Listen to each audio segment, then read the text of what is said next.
Hello friends, welcome to Hyderabadi రుచులు.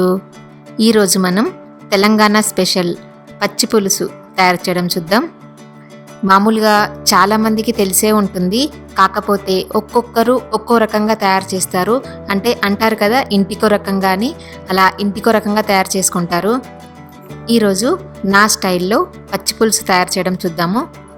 పచ్చి పులుసు పప్పుతో కాంబినేషన్ చాలా చాలా బాగుంటుంది. కిచిడీతో కూడా చాలా టేస్టీగా ఉంటుంది. దాదాపుగా 50 గ్రామ్స్ చింతపండు ఇది. దీన్ని కడిగి నానబెట్టి రసం తీసి పెట్టుకోవాలి. 2 ఉల్లిపాయలు చిన్నగా చాప్ చేసి పెట్టుకోవాలి.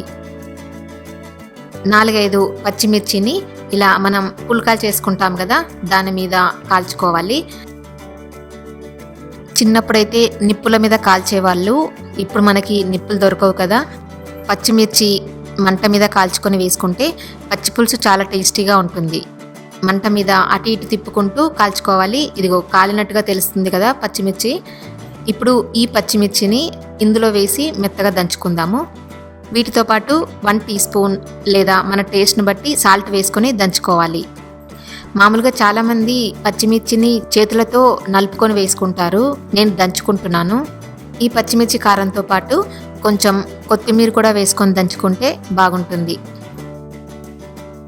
ఈ కారాన్ని మనం తీసి పెట్టుకున్న పులుసులో వేసుకోవాలి. మనకు కావాల్సినంత వేసుకోవచ్చు, అంటే టేస్ట్ చూసుకుంటూ కావాలనుకుంటే కూడా తర్వాత వేసుకోవచ్చు. 1/2 టీ స్పూన్ అల్లం వెల్లుల్లి పేస్ట్ వేసుకోవాలి. 1.5 టీ స్పూన్ బెల్లం తురుము వేసుకోవాలి. ఇక్కడ ఇష్టం ఉంటే షుగర్ కూడా వేసుకోవచ్చు. 1/2 టీ స్పూన్ ధనియాల పొడి, చిన్నగా చాప్ చేసి పెట్టుకున్న ఉల్లిపాయలు వేసుకోవాలి. ఈ బెల్లం అది బాగా కరిగే వరకు కలుపుకోవాలి. ఇప్పుడు పోపు వేసుకుందాము. 1 టేబుల్ స్పూన్ ఆయిల్ వేసుకొని వేడి చేసుకోవాలి. దాంట్లో 1/2 టీ స్పూన్ ఆవాలు, 1/2 టీ స్పూన్ జీలకర్ర వేసుకోవాలి. ఇవి ఎండుమిరపకాయల గింజలు.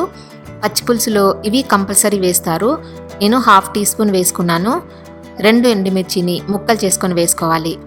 కొంచెం కలుపుకొని ఎండుమిర్చి కలర్ మారుతున్నప్పుడు కరివేపాకు వేసుకోవాలి. తర్వాత 1/2 టీ స్పూన్ పసుపు వేసుకోవాలి.